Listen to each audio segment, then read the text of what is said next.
اسلامی سال کا دوسرا مہینہ ماہ سفر ہے۔ تاریخ اسلام میں اس مہینے کو ممتاز حیثیت حاصل ہے۔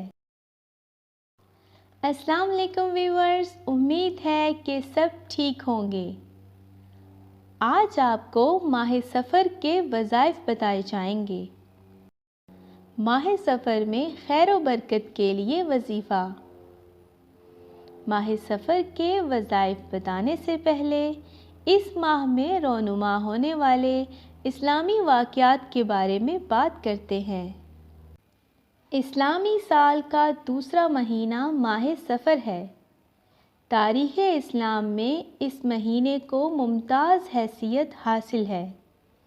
اس مہینے کی 27 تاریخ کو نبی کریم صلی اللہ علیہ وآلہ وسلم نے مکہ مکرمہ سے مدینہ منورہ کی طرف ہجرت فرمائی، اور پوری دنیا میں جو اسلام پھیلا اس کا آغاز بھی مدینہ منورہ سے ہوا۔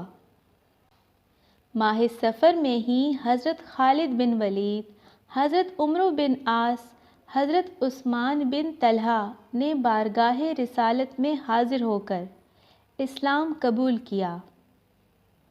مسلمانوں کو ماہ سفر میں ہی فتح خیبر نصیب ہوئی۔ ماہ سفر میں حضرت علی رضی اللہ عنہ اور خاتون جنت حضرت فاطمہ رضی اللہ عنہا کی شادی ہوئی۔ ماہ سفر میں ہی حضرت یونس علیہ السلام کو مچھلی نے زندہ نگل لیا تھا۔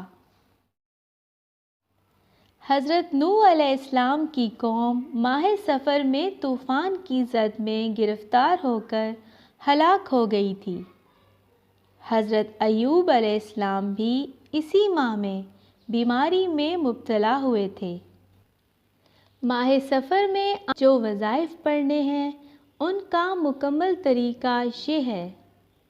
جو شخص ماہ سفر کا چاند دیکھ کر نماز مغرب اور عشاء کے درمیان 4 رکعت نماز نفل اس طرح پڑھے کہ ہر رکعت میں سورۃ فاتحہ 1 بار، سورۃ اخلاص 11 بار پڑھے، اور سلام پھیرنے کے بعد 1000 بار یہ درود پاک پڑھے: اللہم صلی علی محمد النبی الامی وعلی آلہ وسلم تسلیما، اور ہر بلا اور مصیبت سے نجات کے لیے دعا کرے۔ ماہ سفر میں خیر و برکت کے لیے جو وظائف پڑھنے ہیں ان کا مکمل طریقہ یہ ہے۔